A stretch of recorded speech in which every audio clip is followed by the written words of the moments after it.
Nice. I got one of those free lives. I could have got more if I was more patient. All right, how do I get through here?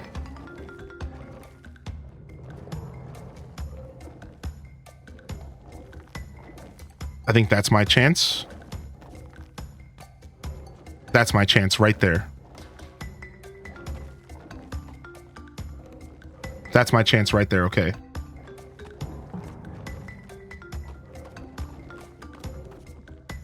See. No, that's not true focus on me play. So maybe I'll put that in the command. It can be any game. So the way 12 games of Christmas works, so here, I'll explain the event a little bit better because I was distracted while playing the game. So the way 12 games of Christmas works, again, this is our second year doing it, is we are, for the first half of December, I am playing random games, variety, and every day I'm giving you a hint for the next game. The hints are just using emotes because it's just easy to put into Twitch chats and commands, and the hints aren't meant to be able to be guessed always. Like they're kind of meant to be cryptic. All right? They're kind of purposefully meant to be cryptic. So yes, I just put some swords and some shields, and you are supposed to use your imagination to figure out what could that game be. I'm going to tell you right now, the first 3 games were guessed right away. Before I even played, all I did was a little plant and a little galaxy symbol, and people were instantly in my chat saying Garden Galaxy. Yesterday's game was a little Joker card, a playing card, and people instantly guessed Balatro. So it might seem like the hints are cryptic, but in all reality, they're not. And they're not, it's a lot of fun to kind of think, what could the game possibly be? And I want to say, to clarify what Focus on Me Play said in the chat, it can be any game. And I've been making this very clear. It can be any game in existence. It doesn't matter if I've played it before. It doesn't matter if I have never played it, if I have, none of that matter. It can be any game in existence, any video game. I could be showing up and playing ET for y'all. It doesn't, like, you have no idea. So like, I just want to make that clear. Don't make any assumptions. Don't make any assumptions. Don't get yourself worked up if you think it's going to be one thing and then you get disappointed when it's something else. That is 12 games of Christmas. All right. So like, that's the concept of what we're doing here for those that are new.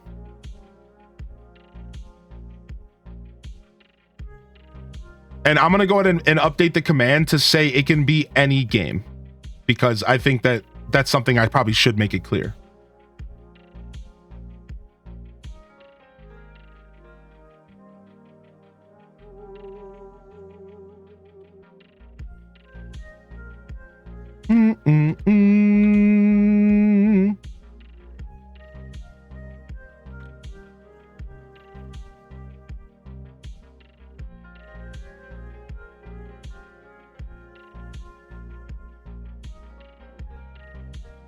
I don't know how to word it, so I'll just word it this way for now. You've also played plenty of Garden Galaxy before, and I think you tried Tunic last year for 12 games. No, I didn't. Last year's 12 game list was, so I brought this up yesterday, and this is a good way for you guys to get a feel for like 12 games of Christmas. This was last year's list, and you'll notice a theme here, that there is no theme. Pikmin 4, Minecraft, Spyro Ripto's Rage, World of Warcraft, Hades, Link's Crossbow Training, Donkey Kong Country, the FTL Faster Than Light, Sims 4, Pokemon Black and White, Scarlet and Violet DLC. So 2 Pokemons made it to the list last year, but the truth is the Scarlet and Violet DLC was actually kind of a cop-out because it was just new and I wanted to play it. And then the Watermelon game, Suika, was game number 15. This is the concept of 12 games of Christmas. Welcome to our little shenanigans for December. This is the fun of it. It could be any game. So take the hint for what it is. It's really hard to make hints using emojis, chat. I want to make this clear to you all. This is all I have access to making hints. You guys understand how hard this is? So you guys are like, a sword and shield doesn't really do much. What do you want me to do? Like, there's not really many options, dude. Like, I have the emotes that are in your phone is basically what I'm using. I have access to the emotes like in your phone. Like, that's it. Right? So, like, this is the fun we're having. This is what I've decided to do it. You can engage with it if you would like. If you don't want to, that's fine, but I would appreciate if you hold your criticism and just let me have fun with my community and those who would like to have fun with us. In this case, your criticism is not welcome. Feedback is appreciated. But you know, shut your trap. So yeah, we're having fun, dude. The hints are fun. We're having fun. You guess, you get a game delivered, it's over, right? Just know that, like, it's not like I'm just sitting here choosing two emotes randomly. I'm like thinking extra hard about it. Like, how could I make this fun but cryptic, but maybe you could guess it properly, but maybe you can't? It's like, yeah, like I'm trying to find a balance here. So like, give me a break, dude. Yeah, so yes, I did a sword and a shield because the game we're playing just so happens to involve a sword and a shield. Now, it could be a number of things. There's a lot of games with swords and shields. So maybe you should think a little bit harder about it. Okay, well, are there any games out there that are focused on swords and shields? Are there any games where swords and shields are not just weapons, but maybe the focus of the game? Oh, maybe we take it a step even further. I used a sword emoji that had two swords in the emoji. Oh, so you see, now we're having fun. Now all of a sudden, this really does start to focus it down to just a couple games potentially. So I would appreciate it if you just have some fun with it instead of give me a hard time, Majinx. Yeah, I'm talking to you directly, punk. You know, like, so like, just have some fun with it, dude. Yeah, I used swords and shields. That's it. That's your guess. That's your hint. There's only one other thing in hindsight. There's only one other thing I think I could have did to make this hint better. But if I would have did this, it would have made it obvious. So that's the thing, right? I can't make it too easy for y'all. Like, if I make it too easy, you guys are just gonna be like, oh yeah, he's playing this, see ya. So it's like, I have to kind of find a balance. It's like, I don't know, man. Like, I'm trying to make you think a little bit, dude. You got to guess a little bit, right? So like, I could have actually made it a little easier. There was one option to make the guess even easier. But I was like, you know what? I'm just going to do something that's going to really get their brain working. And I'm going to hope that I get a couple of y'all with like a little bit of a silly like trick, you know? Like, I'm not trying to be too tricky, but I'm trying to be tricky enough. Right? I don't want people to like get excited and then be super disappointed. So I'm like trying to find a balance. Yo, we'll see you later, Calico. Streamer making us use our noggins. It's like yesterday. I know you've been talking about Balatro recently, but it could have been something to do with Persona because of Joker. Exactly. It could have been Batman. Somebody guessed Batman and I about fell out of my chair. Like, wouldn't that have been the super sick turn of events?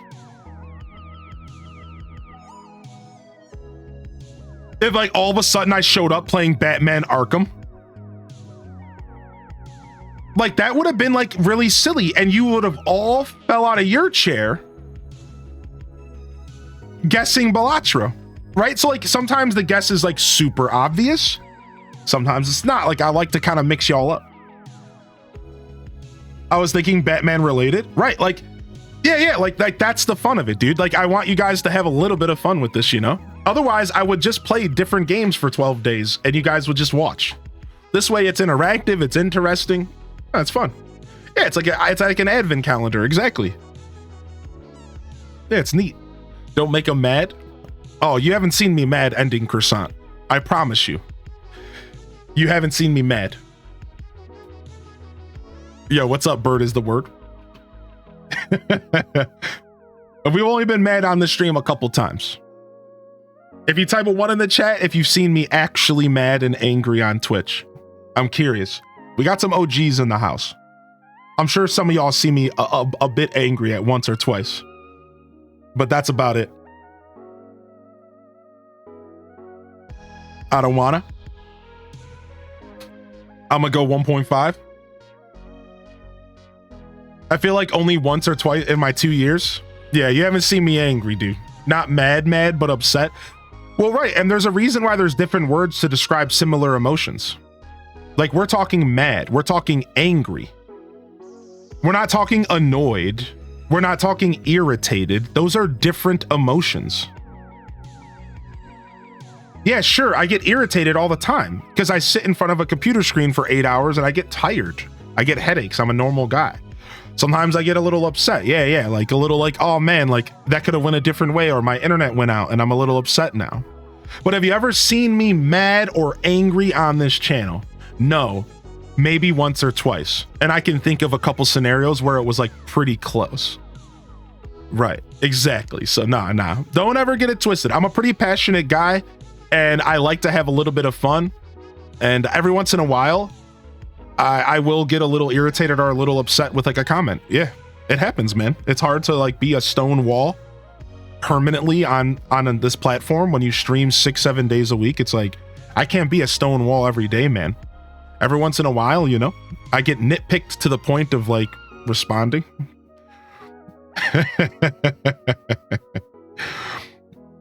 Nah, dude, we're all human. Yeah, it happens, right?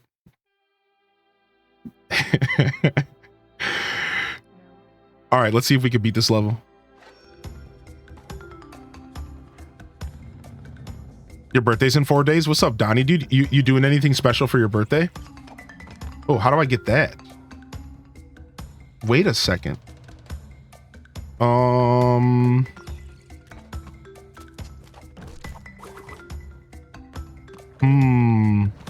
Dang, we missed that secret big time.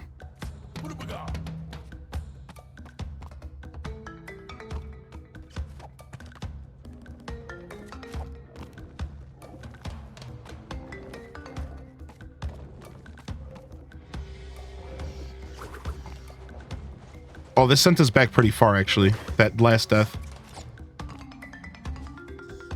I, for some reason, thought we were a little further along. Think I seen you end stream once before because of a rude comment?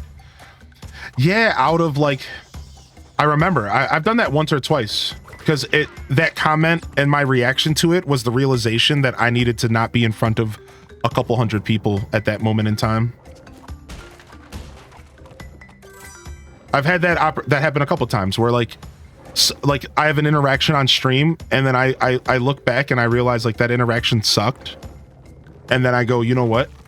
Like I should actually just not be here anymore. Like it's time for me to go before I piss anybody else off or I do something that is not a good representation of my broadcast and what I'm trying to do out here, my mission, my journey.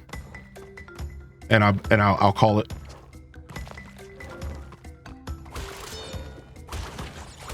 That just happened to me the other day. I think it was Friday. Something happened. I don't remember what it was, but like, I like fell into a rant about something. And then at the end of the rant, I was like, you know what? That rant just made me realize that I need to go. I was like, you know what, dude? Like it's quitting time. Like I have hit my limit today and I just ended the stream. I was like, yep. It wasn't even like a bad conversation or anything. I saw it for what it was. I was like, yep, this is end time. It's like, yep, I'm turning into a big Grump McGump, dude. Grump McGump Hylian isn't fun.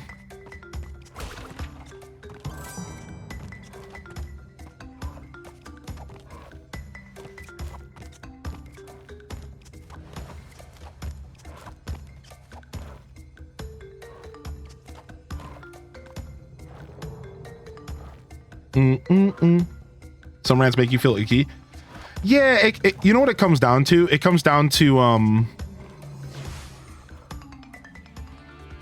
if I feel like, I think the worst feeling for me as a creator is feeling like I get taken out of my element. Like if a comment or something takes me out of my like natural element. That is like a scenario that I identify as like not my favorite. That's what it comes down to. It's like I have an element that I'm in regularly, and if something manages to take me out of that element, then that's like, okay, it's time for me to go. Like I'm done.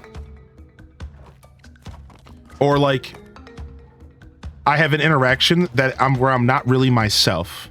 And I think we all have those as humans, right? An interaction where you say something or you feel something, it's like not really who you are.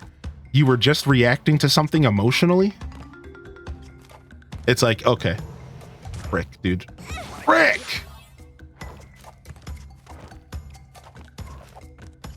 You know, that old human experience. We sure do love it, dude. Wrapped up in this mortal coil and human skin. Ah, stop! Okay, I survived at least. This level sucks.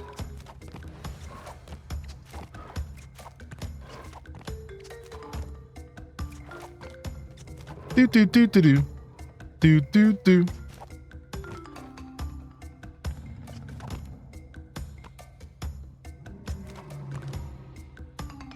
Dang, this almost feels like a timing thing. Like if you're just unlucky with the timing here, right, like there, like I couldn't possibly jump on that. I just have to have better timing. There we go. So you have to be kind of patient. You're not guaranteed to have you're not guaranteed to have a good jump every level, every layer.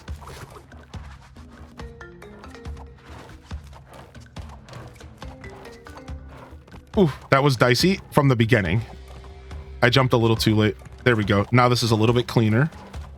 Boom, boom, boom.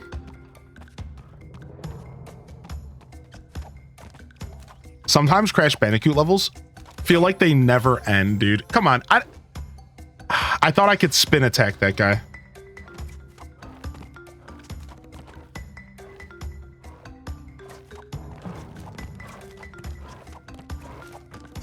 Like sometimes Crash Bandicoot levels feel like they go on forever. And you're like, I just got through one of the hardest things ever. And then they're just like, actually, there's more. It's like, dude, come on, man. Like, let me live my life, dude. Like, why am I still in this level after doing that? Crash doesn't care, man. Like, they will for real just like make you keep going.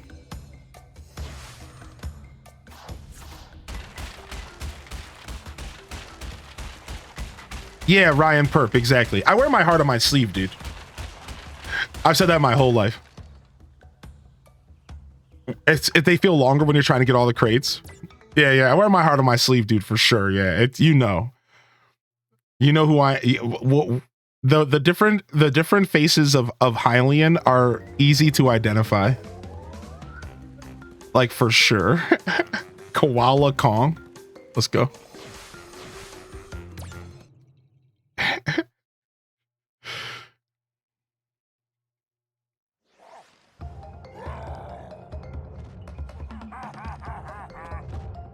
This dude's scary as looking. What am I doing here? He just shook his little butt at me.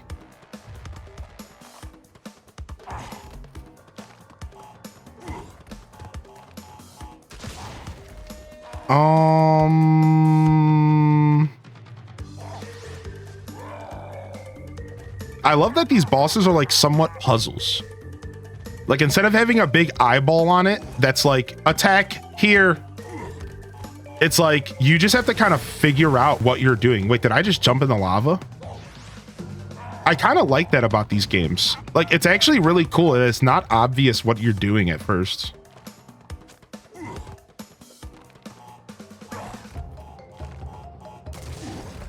Am I supposed to just dodge him forever? Yeah, I think I am.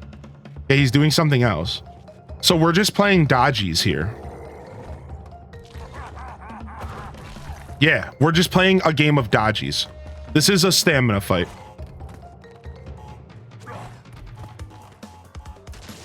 This is literally just a stamina fight. It's like, can you survive the mayhem?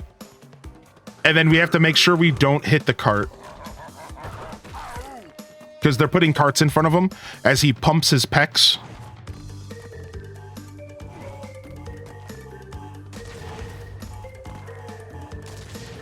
Okay, now they're putting bombs in the middle of this phase.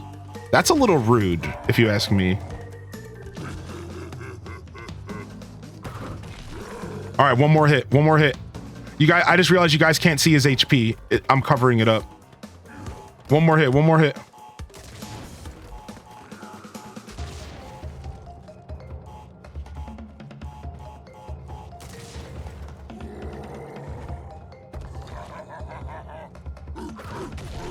Peace, nerds.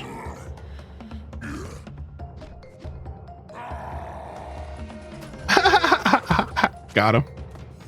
He looks like a meatball with it on a toothpick. Shut up, dude. Oh.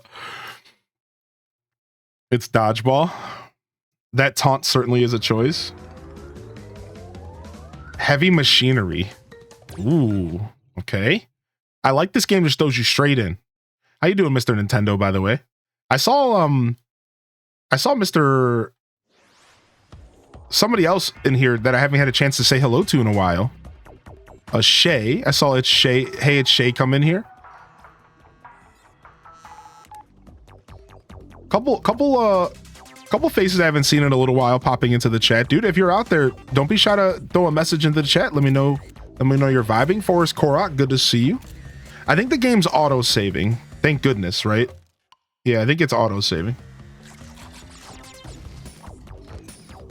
Dude, I love the aesthetic of this level. This is sick. This is a vibe, dude. I'm assuming I can't touch the frost or lava pipes.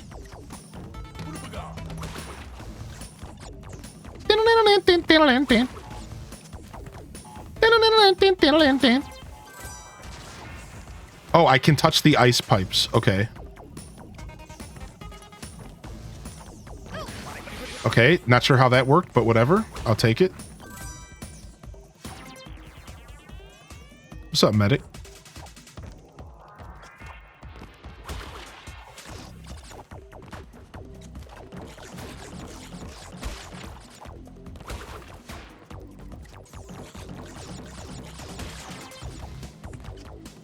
Dude, the music here is so good. Boom, boom, boom, boom, boom. Da-da-da-da-da. Da-da-da-da-da. Very Sonic, very kind of Sonic vibes here, actually. There's some strange Sonic the Hedgehog vibes here. And I'm here for it. Woo! I almost got my butt toasted there. Nice. Nice checkpoint. Oh, you can't touch these enemies at all. Okay, I thought I could jump on their heads. You just want to avoid them entirely.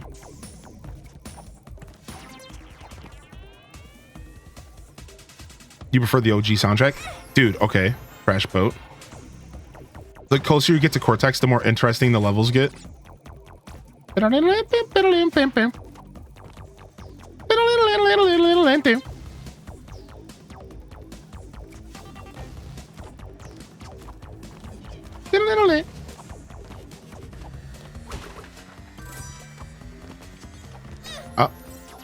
I didn't see that dude till I jumped, to be fair. All right, so we need to slow down a little bit. They're definitely putting some momentum blockers here. They don't want to let me catch that flow.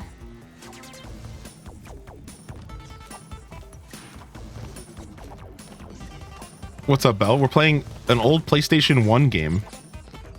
From Beyond the Grave. Frick. From Beyond the Grave. PlayStation 1 Crash Bandicoot.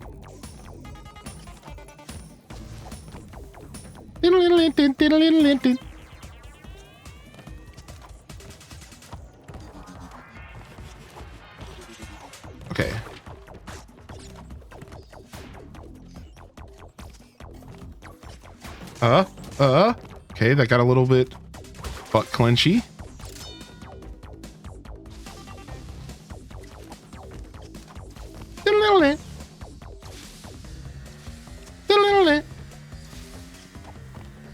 No!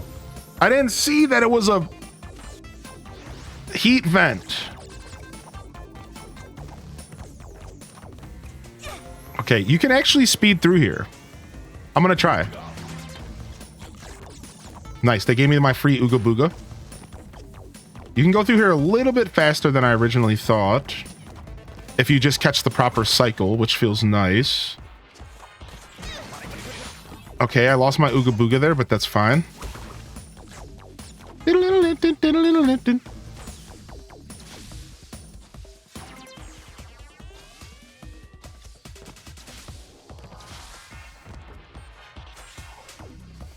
Nice, take that life. I need it, clearly. Dude, I never played Toomba. No, I wanted to. Didn't they just remake Toomba? They just remade the Toomba games not too long ago. I wanted to check them out. I think they're also platformers. 4? Oh, I didn't hold B. That's my bad.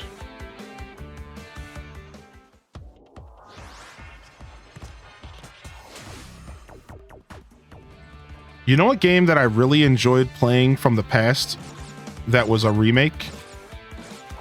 Was Klonoa. Klonoa ended up being really, really cool. And that was a game that I never played in the PlayStation era. Oh, I thought there was another block down there. I thought there was another box.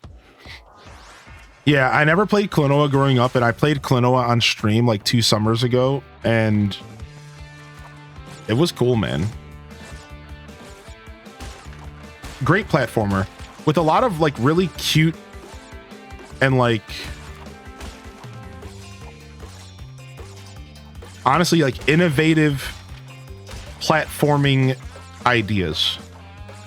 Stuff that I had either not seen anywhere else or stuff that almost made me feel like Klonoa did it first.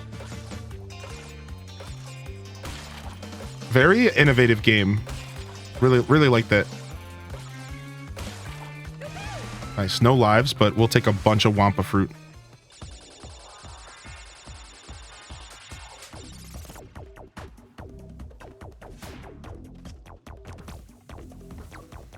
All right, that counts as a checkpoint.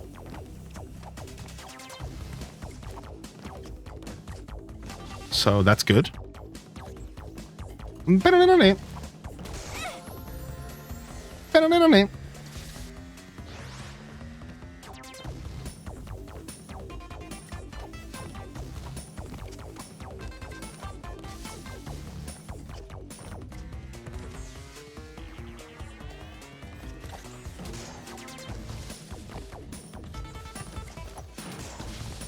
Okay, I'll just wait here.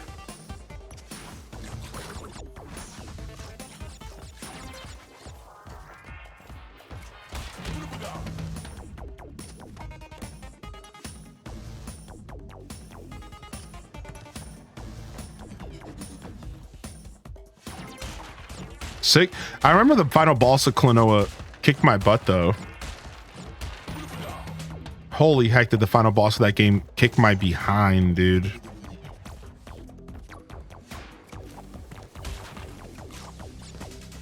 Whoa, gotta just go with it.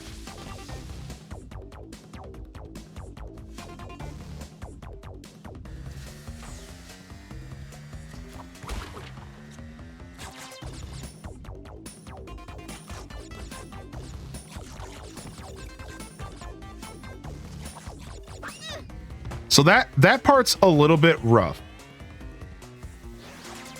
because there's like this, you have to kind of wait for the platform to start moving and you don't really know the timing right away. So that was a hard part to do first try.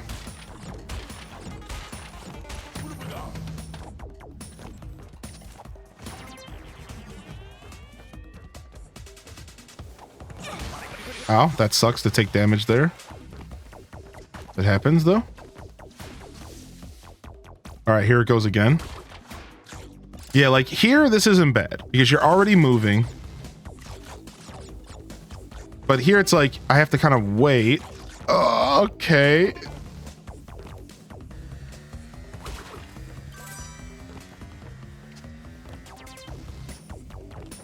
Dang, I keep missing the Cortex heads secrets. And like, that's one of the things about these games I have to say as well, is Crash Bandicoot games were some of the best games to play if you like finding secrets. Like if you're the kind of gamer that loves stumbling across a secret, like these games were like built off of that. Like the idea that you have to find these secrets to get access to special areas and boxes and bonuses, and they keep that trend all the way through the series. And it's super cool. It's honestly super rad. Like it's very satisfying when you find a secret in a Crash Bandicoot game.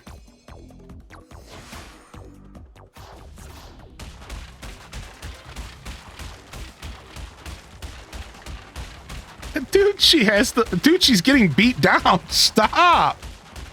Oh my God, that was a lot of boxes. That is messed up. She looked at the camera mad at me. Like I did something wrong. Oh my Lord. All right, let's switch to Crash.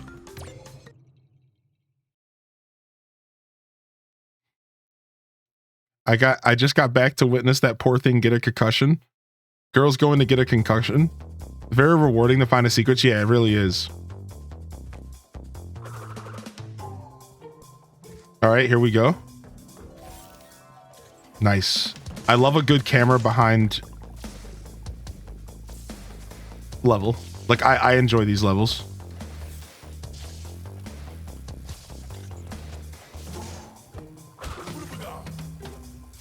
Cortex power.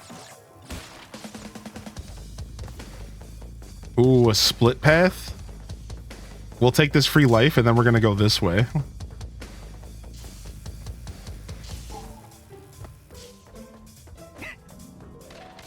Whoa!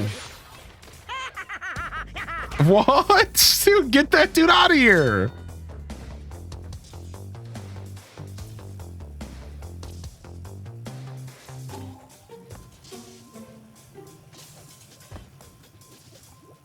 Can't go that way.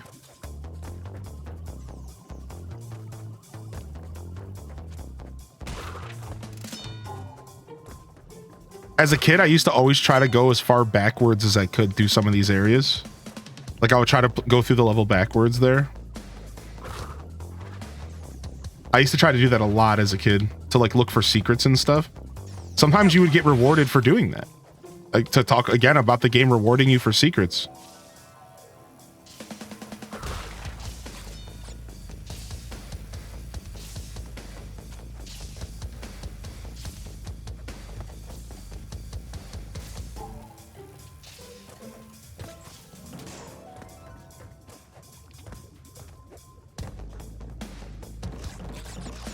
Yo, I'll see you later, dude. Enjoy Wicked.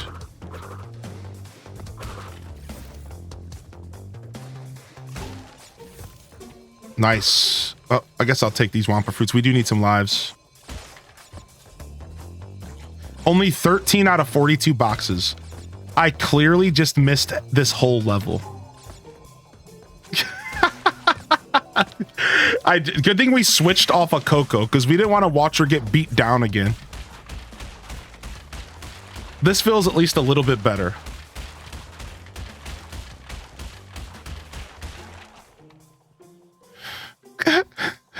Yeah, the camera behind the character in that fashion is not like normal for 3D platforming. That's actually what made Kirby and the Forgotten Lands so good, because Kirby and the Forgotten Lands went back and forth between 2D traditional Kirby and 3D camera behind platforming. That's one of the reasons why Forgotten Lands was such a good game, because it went back and forth between those environments, giving you like a full 3D platforming experience. Like in a lot of ways, this is a 3D platformer, right? Like it's not quite the same as like Mario, but this is a 3D platformer. Spyro, whereas like Spyro the Dragon is like closer to Mario, a like more traditional 3D platformer. And that's kind of why I say that. Like, I love the camera being behind. Like, I like... This is like a cool vibe. And this is not a vibe that you get from like a ton of games, actually.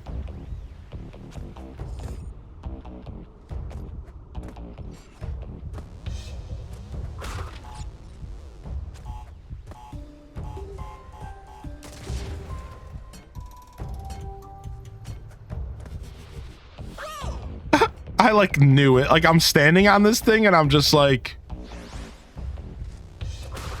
wait a second, this is gonna fall. Yo, enjoy your lurk, penguin.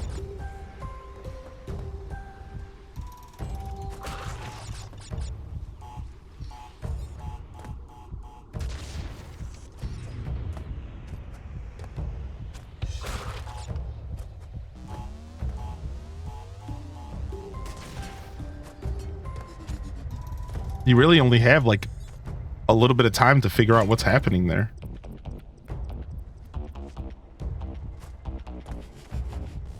Woo, I barely made that.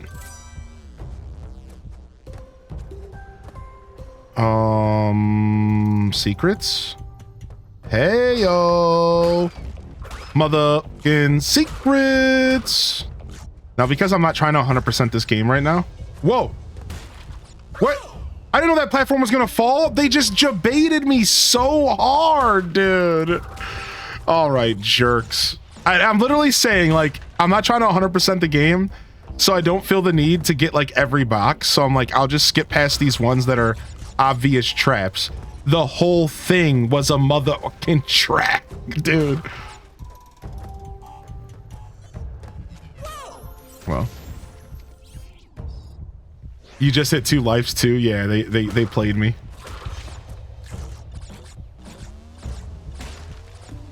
We'll take all the lives we can get in case we run into another bridge level situation. All right, whatever. We need a jebaited emote next. We really do.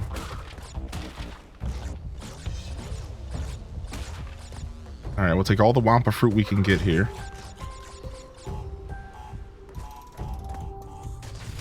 Whoa!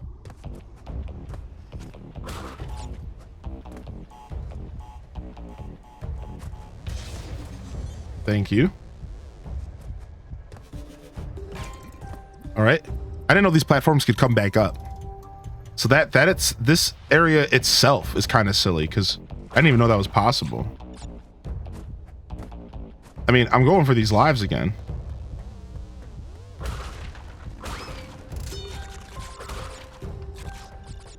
See you later.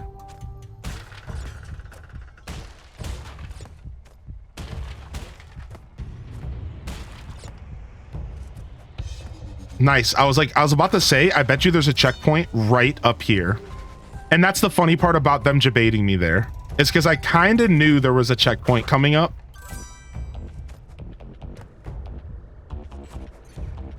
Oh man, these jumps are kind of brutal. These are some gnarly jumps.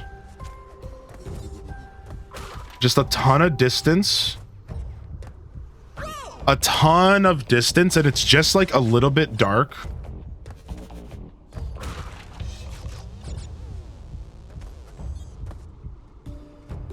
And then just enough of irritating enemies to kind of make it just not enjoyable. Okay.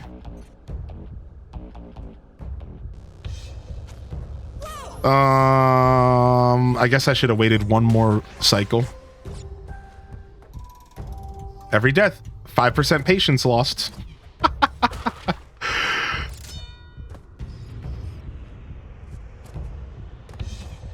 I jumped a little too early there at the end, but I still got it.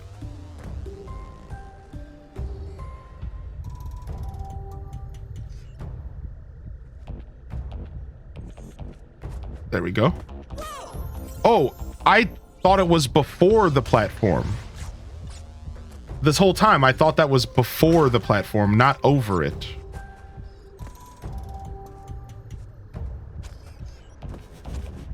Okay.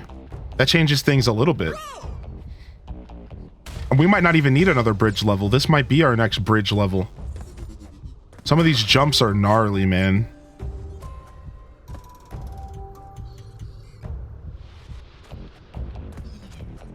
Okay. Okay, I almost didn't go far enough.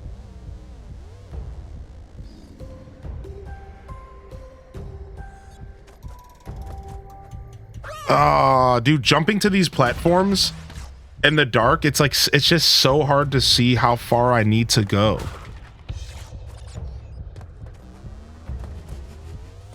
Like, I'm not sure, like, I'm afraid I'm gonna over jump, so then I hesitate, and like, that little bit of hesitation just messes with your head. Okay. Nice. We'll take a bonus level all day. I would say this is the hardest platform game ever. You think so?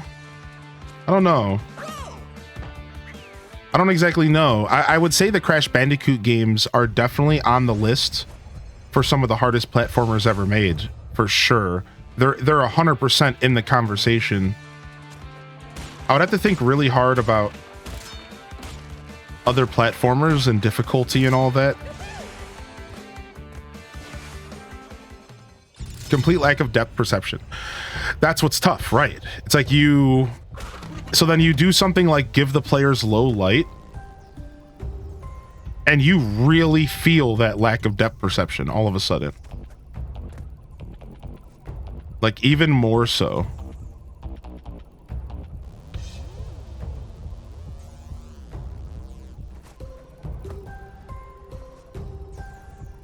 I slightly prefer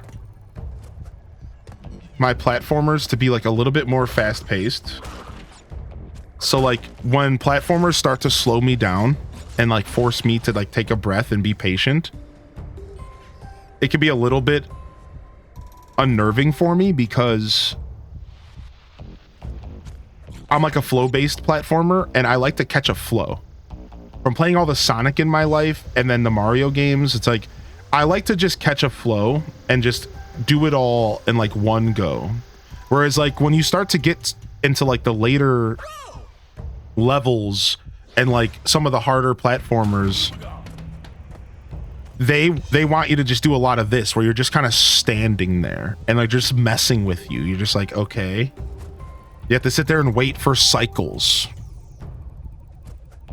right? Like this is the kind of platforming that this is when it gets like a little bit patience trying. Junimo Kart is the hardest platformer. Junimo Kart sucks for sure, dude.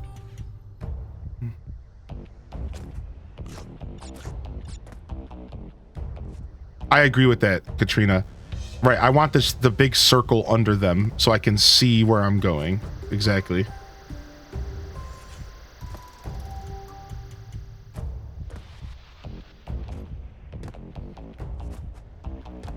See, there's the overjump. Oh.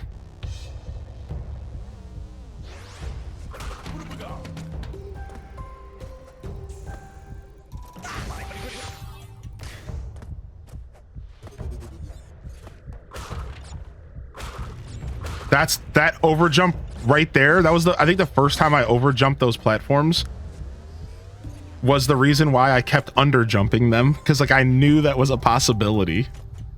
And I was like, I kept working it up in my mind because I knew.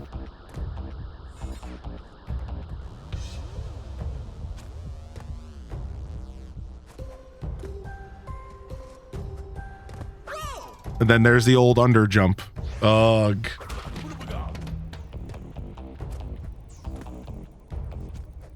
Thank you. Ooh, I almost went there. All right, we'll just take that on the chin. I think Crash is worse than DKC minecart level. I agree. I don't think Donkey Kong Country's minecart levels are that bad, but they're pretty rough. I wouldn't say that they're that bad though. Like, I think we're specifically talking about Donkey Kong Country 1, right? Yeah, I think Donkey Kong Country 1's is like, it's, you can deal with it. You can deal with it.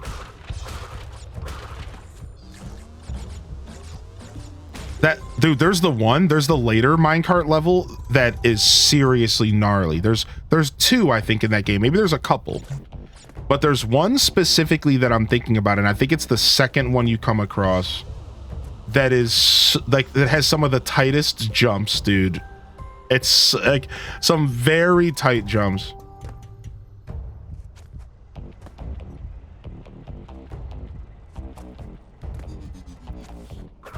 Whew.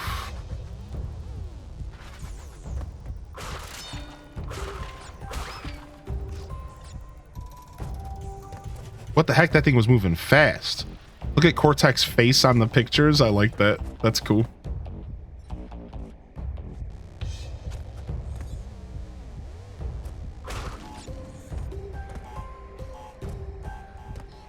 Whew.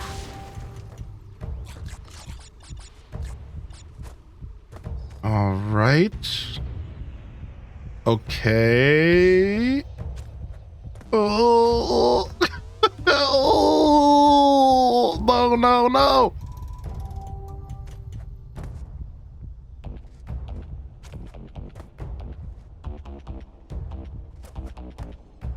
What? I wasn't expecting that. Safety first. I think I got 52 out of 53 blocks or something. Nearly perfect, but you died. Oh. Okay, what does that mean? So you have to not die and get all the blocks or all the boxes? I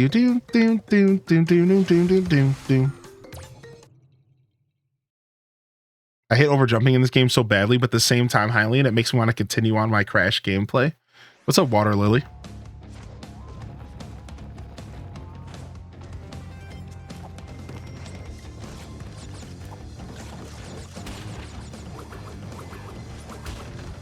Ah! I didn't expect to break the blocks under my feet.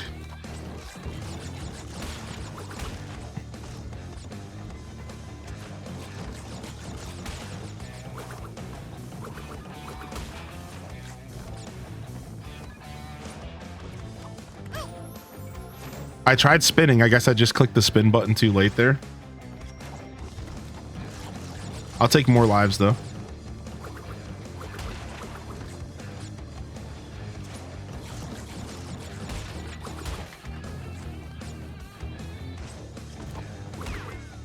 Got him. Okay.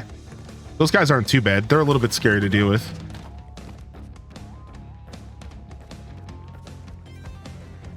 Whoa.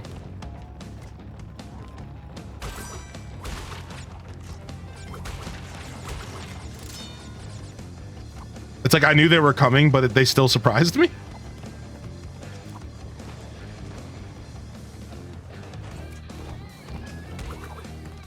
Oh, that's the worst. To slide off the edge like that because I was getting too fancy. Crash 1 was very prickly with its secrets.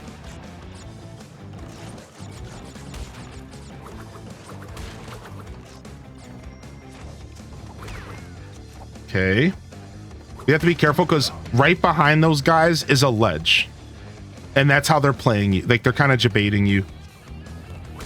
Because that ledge right behind them, it's like you want to like run at them and spin because it's a tight timing situation.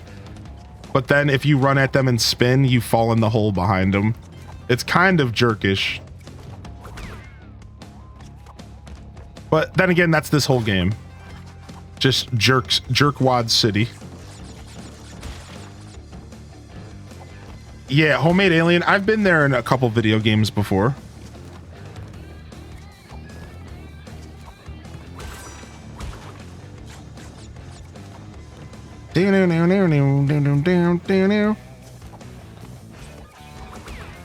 Back up full.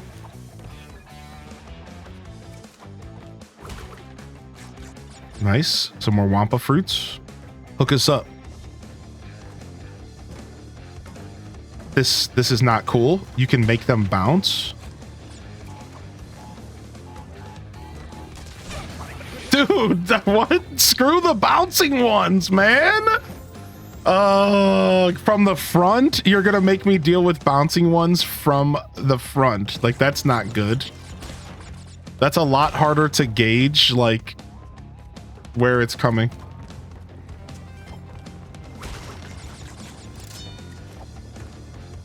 Boom, boom, boom, boom, boom, boom, boom.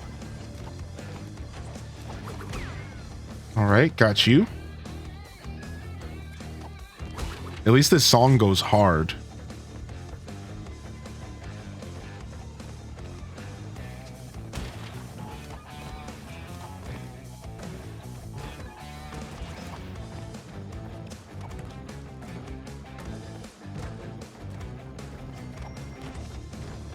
I'm gonna wait for the bouncing one.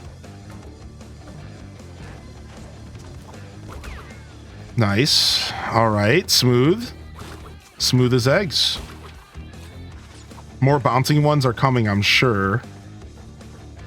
I'm sure they're thinking to themselves right now, how could we make this worst for the player? I was trapped because of the freaking TNT, dude. I had a moment where it was just like, do I face the TNT or do I face the barrel? And I didn't know what to do.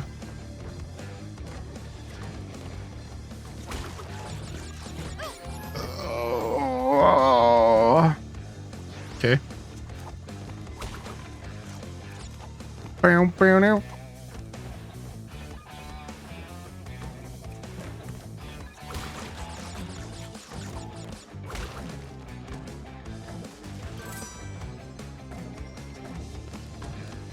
Sick. Nice. We got a free checkpoint here.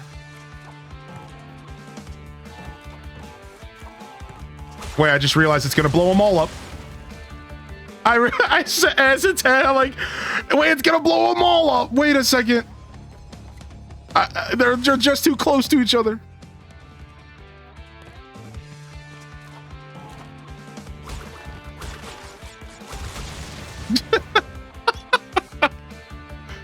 Whoa. Okay. What's up, X Crossing? Welcome back, dude.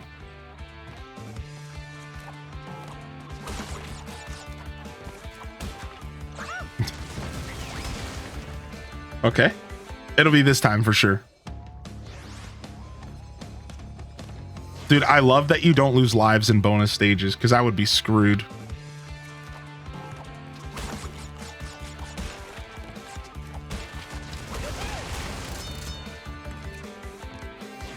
I would be absolutely screwed. Whoa, they threw me in. What? They just throw you in and the barrels are getting thrown at you right away?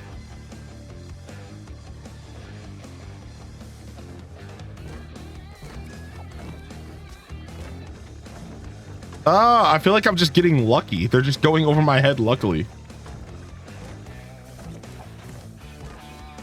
Okay, I thought that it was jumping over the spot, not landing on it. So that's...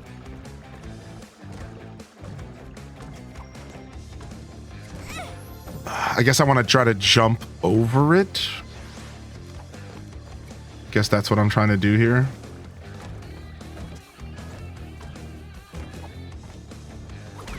Okay. Get me out of here. We died. We got perfect again, but we died.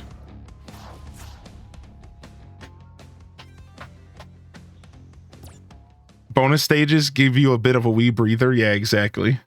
It's nice because it gives you that checkpoint as well. Whew.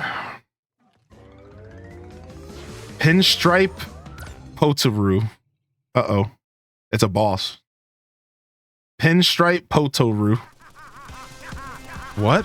What is this? I don't remember this either. I like how there's just straight up guns in this game.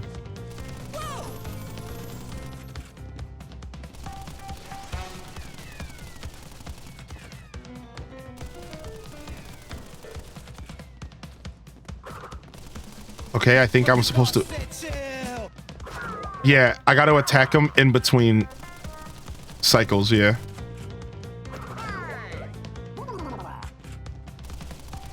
He's gonna maybe do something different, right? Like, there's no way I'm just gonna keep doing this. Maybe? Whoa, his gun jammed. Okay. I wonder, should I have attacked him when his gun jammed?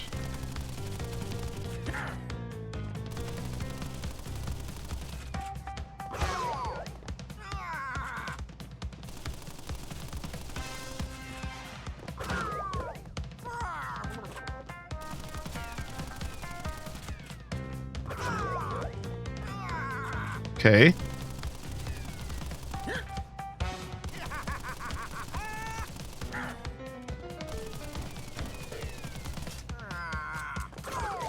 Sucker.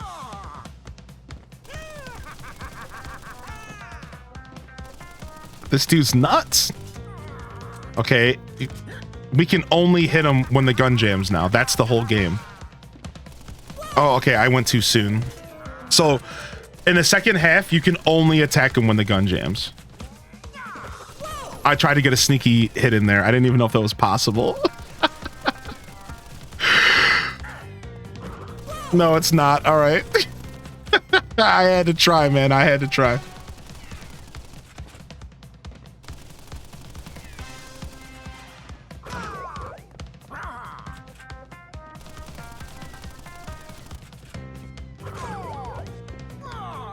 All right, third hit. All right, now we have to play the game of waiting for his gun to jam.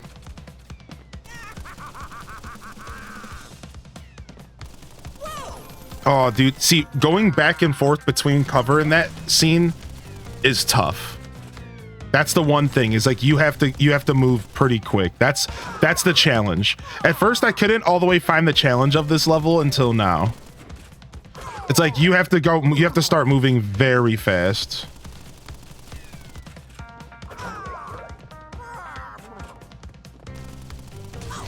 What? How did he hit me? Because I was moving.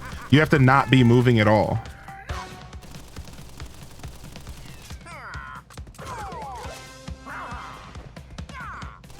Also, identifying what side he's going to go on is really helpful.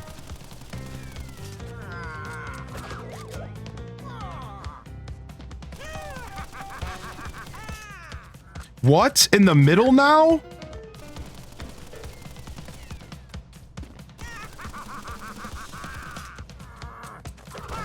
Dude! Oh, I got him. I thought he got me. I thought he hit me. Just checking for signs. When you find yourself in a situation when you're being shot at, hide in behind a chair. They're bulletproof.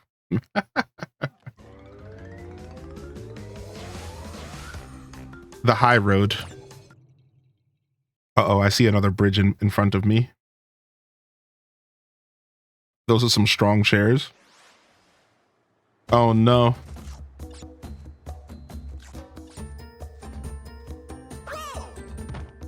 Dude, what scumbags? What kind of secret is this, dude? This is some dirty stuff.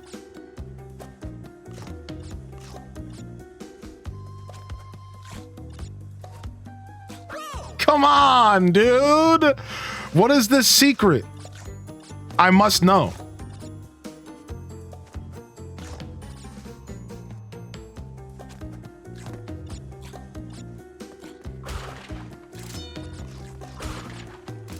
Sick. That was the lives that it cost to get across this to the secret. So we got our lives back and we got the satisfaction of finding a secret. The fucking warthogs are back. The warthogs are back.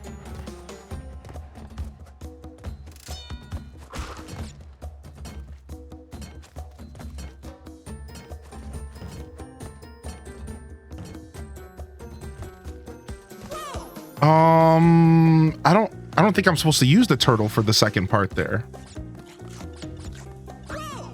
Well.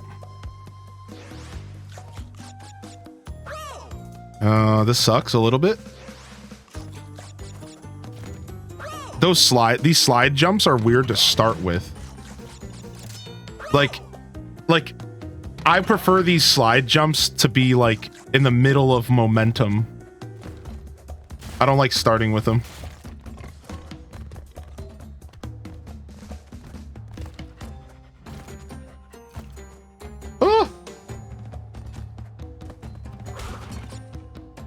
Yeah, I think the second turtle is a jabate. I think the second turtle here is a jabate. I don't think they want me to use this here. I mean, I guess I could. It doesn't really matter. Frick, I jumped over it. Yeah, it feels like a jabate. Like, I don't really need it. All right, let's try to gather as much information as we can before we GO here. Okay, we'll take that. Dude, the warthogs are the worst part of the bridge level, man. I'm telling you. I can deal with everything else. It's the warthogs.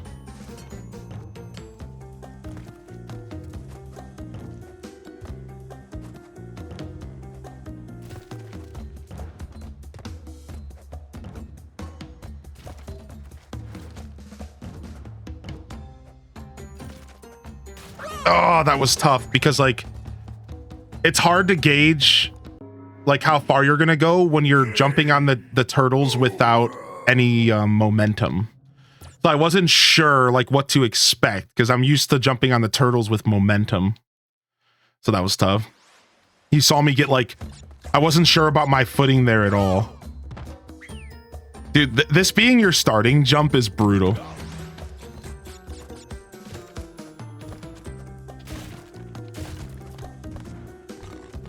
Okay, we'll just wait for you to come back.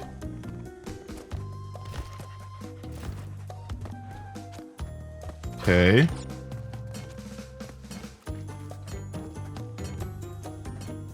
Oh, it's. I think I should teach myself how to use the turtles without momentum now, because I'm gonna have to do it later. So I'm thinking now we should just teach myself how far I can go. I mean, I might actually need the momentum in some cases though, right?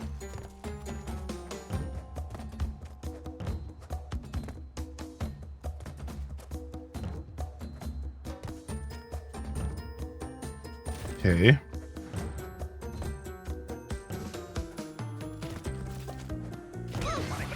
That's not good. I landed right behind him. Ugh. That was just weird and icky. Oh yeah, such a simple game, yet so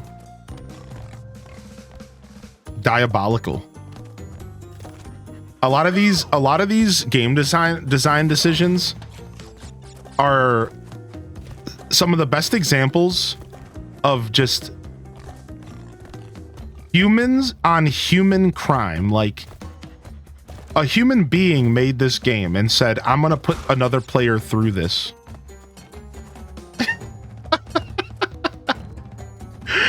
They played this game and they said that I'm gonna put another person through this. This is gonna be great. And they got paid to do it.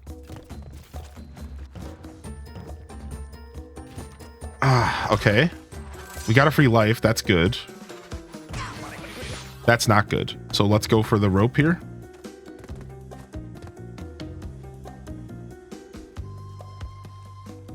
You see how he just started walking? Crash Bandicoot, you idiot. Whatever, man. He just like, yo, what's up, Mr. Middleman? Good to see you, dude. You have a lot of patience, dude. You know, it's starting to wane, I'll tell you. Yeah, just roping it up like he was just big chilling, dude. That Sonic emote is perfect.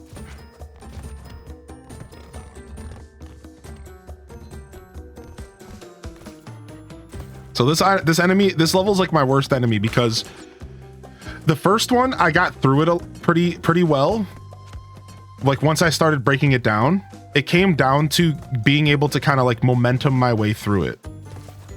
Whereas like this level, I can already tell they're not really giving me the freedom to like stop. Or sorry, they want me to stop a lot. I saw that happening. I could tell that jump was not normal. So we need even more momentum and we need the turtle. That's what I'm saying. Like, instead of being able to just kind of go with the flow here, I have to like think pretty hard. And like, Yeah, like these jumps are more annoying than just giving me a bunch of like I almost think the other level was less annoying.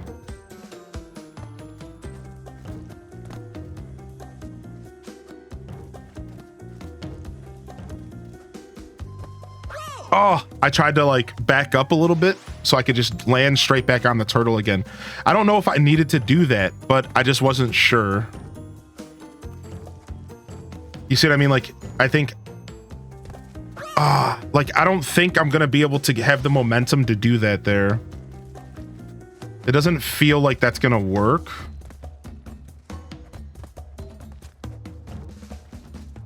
Like, I would rather stop, I think.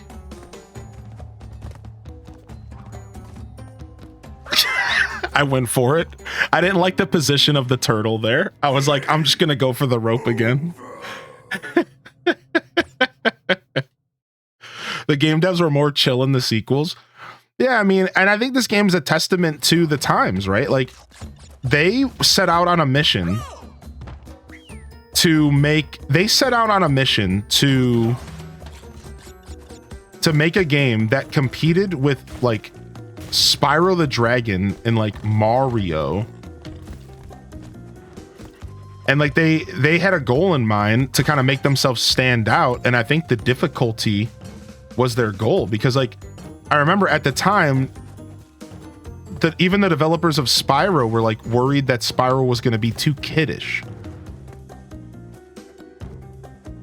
Like the first versions of Spyro were a little bit more like softer, you could say. And the developers like were worried that Spyro was going to be too kiddish. Like it was in an era where like becoming edgy was like the thing, right? Like people were starting to wake up to their inner edginess. What? Dude, that's crazy. Okay, so we've made progress, but that jump there is disgusting. That sucks. I was hoping to land it and then jump again. That sucks. It sucks that if I have the Ooga Booga, like I have to be so precise here. There we go. Perfect. So one of the things I'm not considering, what I'm just realizing is I need to be considering the position of the future turtle before I jump. When and where I can. That's actually going to help me out a ton. So that's my new thing here. All right, that's fine. We can still make this jump. So we need to consider the position of the turtle in front of us before we jump, because then we can make sure that the future turtle's in position. Nice. They pitied us. They gave us a life. They actually gave us pity here.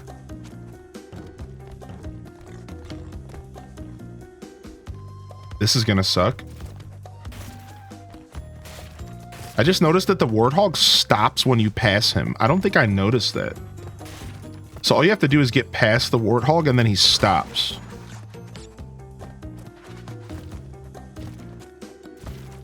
That was weirdly tricky. Look at them trying to play me with the TNT there. You just can't stop trolling, devs. They just have to keep trolling.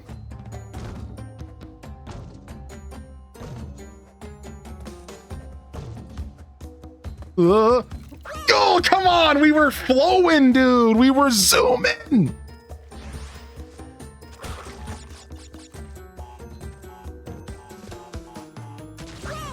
I was like afraid because of the bomb behind me. Oh, dude, we were doing really good. So now we unlocked a lot of that level though. So now we have a ton of knowledge to take with us to the next run. I feel like we were pretty close to finishing that level though, so that's a little disheartening. I feel like we were pretty close actually. Whatever, that's fine.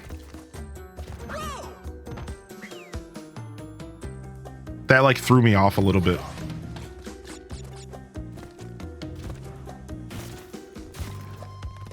Oh!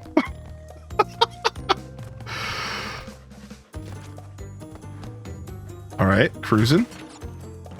I saw that happening. Like, I jumped a little too soon. Okay. Play this part safe while we can, because it only gets worse from here.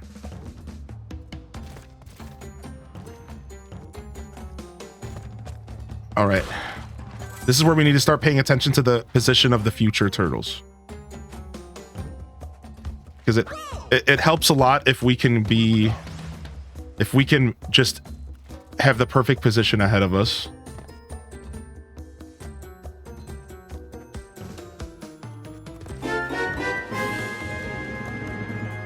Dude, what's up, Celestial Nightcat? How you been? OMG, how you guys been? Missed you all. I saw that happening. I needed to stop on that platform before. Dude, yeah, it's been a little bit. I hope you've been all right. This area right here is by far the worst. After this, it gets a lot smoother. Like, I almost don't even care about this turtle. We can just jump to the other one. Like, screw that turtle there. It's all a ruse. I was hoping we could just make the jump. It was all a ruse. You got me with the hint. I never even thought about this game, and now the hint makes so much sense. Thank you. Thank you. Future Turtles, great band. I can't take credit for this hint. It was 50% my partner. I was gonna do apples, but I didn't know what to do about like boxes. I was looking for like boxes, and the Emojipedia only had cardboard boxes. And I didn't think that was going to be good enough, but they were like, nah, just go with the cardboard box. It makes sense. And I was like, all right, I'll do it. And I actually think it was one of the better hints from this year so far. I have another hint that I think is like pretty cool. Again, like I'm limited to using these like Emojipedia, right? I know there's a couple other options, I'm sure. I know Dazza mentioned one earlier with the extra like Windows buttons and the numpad, but like at the end of the day, the Emojipedia stuff is fine. Like it makes it fun. As a creator, as a creative soul, I love being limited anyways on like my creativity. So like I kind of like only having access to Emojipedia. It just makes me think within a box and it's fun. Dude, that keeps happening and that's so obnoxious, dude. We got a little impatient with these jumps. This jump here is like my least favorite jump in the game so far.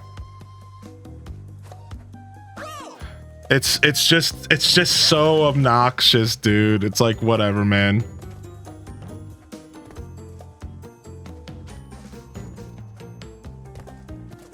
There we go. That's like the ideal version of the jump right there. Like that's what we want to happen every time. We want to have enough space to just land.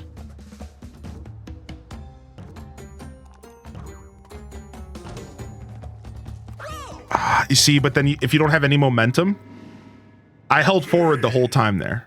Just to like be clear, I held forward the whole time there, right? So like it's like, if you don't have the momentum, you lose there anyways. It's like it's a little bit rough. Like you have to somehow keep your momentum. So you don't have the luxury of like stopping and hopping on a turtle. Like at that point you already lost. Oh, okay. I need to get some water, chat. Yeah, we need to get some water.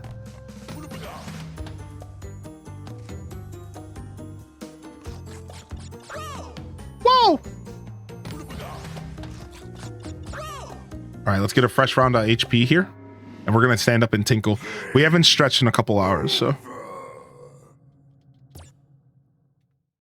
Ugh.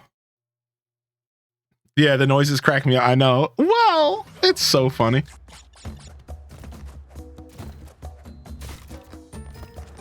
Okay, that's not as bad as it looks. Compared to those turtle jumps. Ugh. I'm slowing down. I'm starting to crack. gameplay wise. I could tell my gameplay's starting to fall.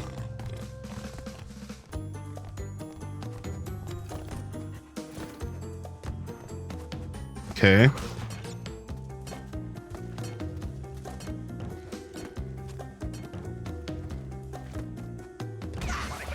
Okay, whatever, dude. It's like I don't even get anywhere near the turtle's butt. But whatever, dude.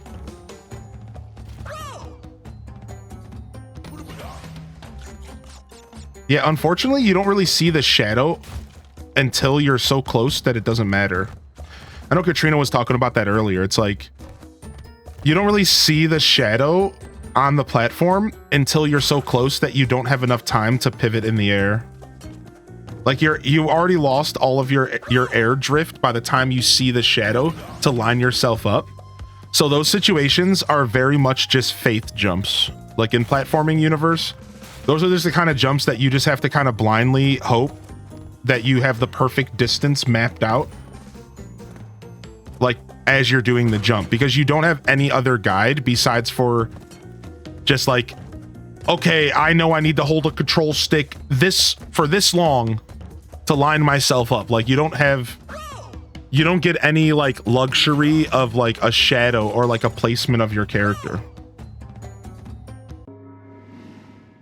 This game is kind of borderline unuseful. I wonder if the PlayStation version had better shadows, because like, I'm just curious. It's been a while, but I wonder if like,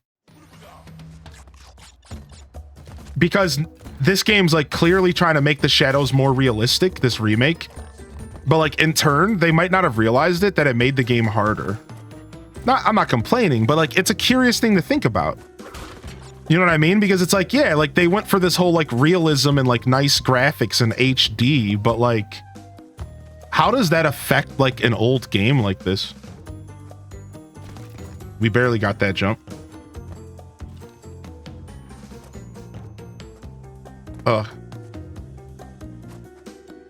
Dude, it's so hard to line yourself up there, dude.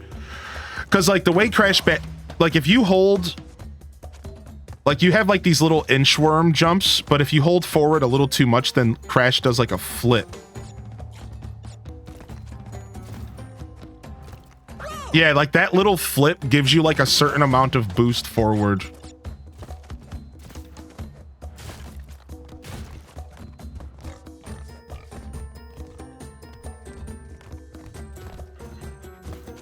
Okay.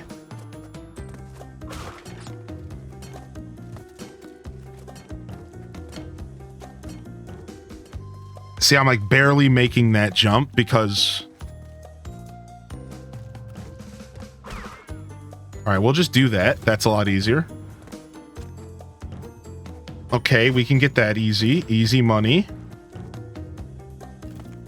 There it is.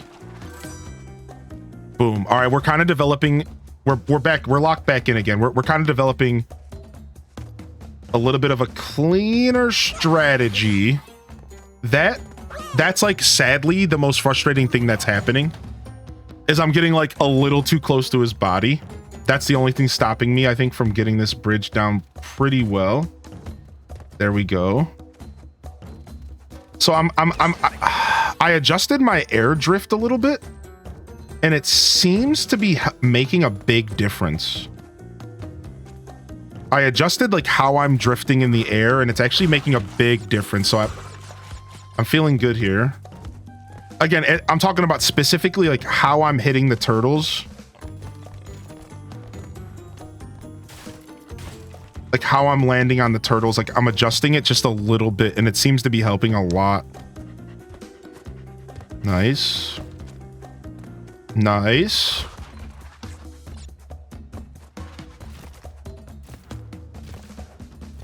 Dude, it's so brutal when they make you do these little baby jumps. It's so brutal. You have to switch your brain from short hops to long hops, and it's tough. I want to do that again.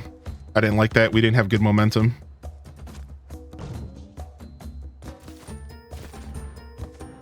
Okay.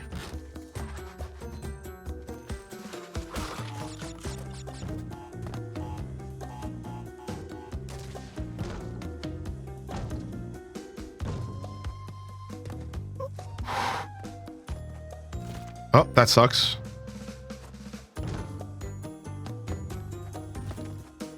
Nice. All right. Ooh, and we get a checkpoint here. Ooh, okay, and we get some lives. All right, all right, all right, dude. I was holding my breath and everything there.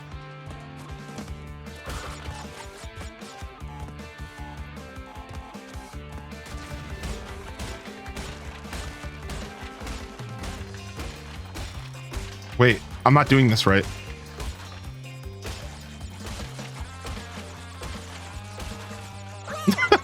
I was like, wait a second. Am I doing this right? I don't know. I think I was actually. I never had the patience for this.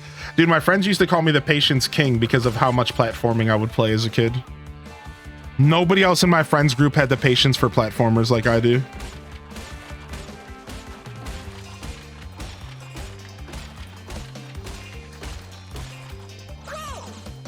I didn't hold B at that last one there.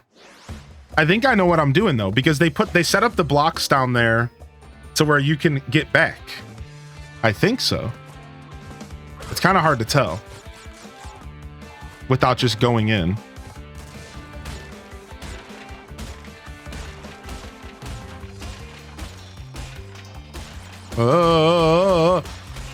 Oh, I mean, that is okay. So they're totally intending me to go down. I didn't see the arrow block down there. Totally intending me to go down, and I'm just a goon.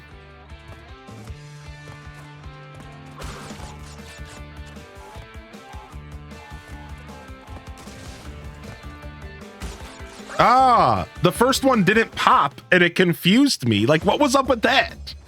The first one didn't pop, and I just like froze.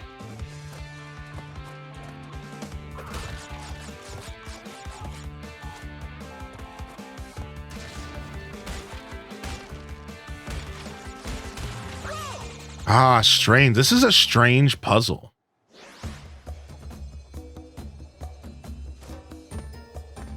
Okay, so I have an idea. I have an idea on how I could do this pretty simply.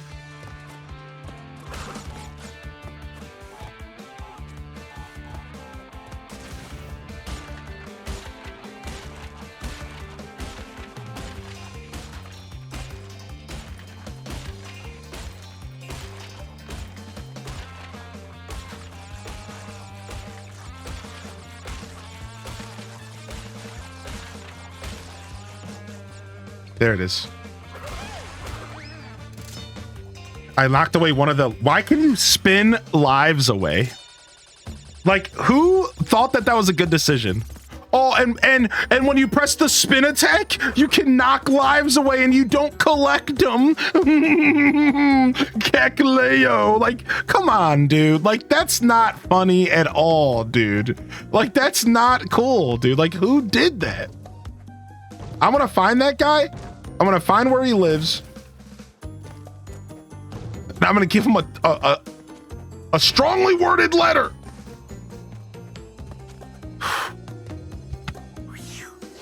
I just saw the wildest TikTok where two dudes made their beard glitter beards. Petition for Hylian to glitter beard. I don't think you'll ever see me glitter beard. We've done some Christmas lights in our beard.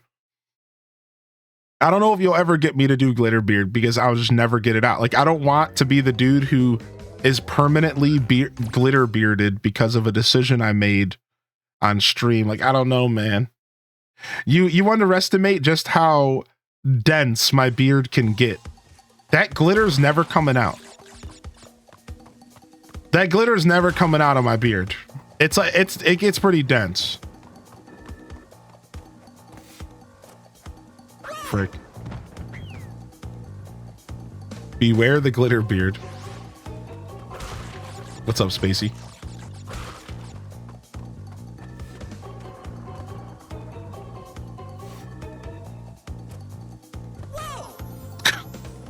What about Christmas ornaments? Yeah, sure. We've done some goofy stuff. I'm not opposed to having fun, chat. I don't take myself that serious, and I'm not opposed to having a good time.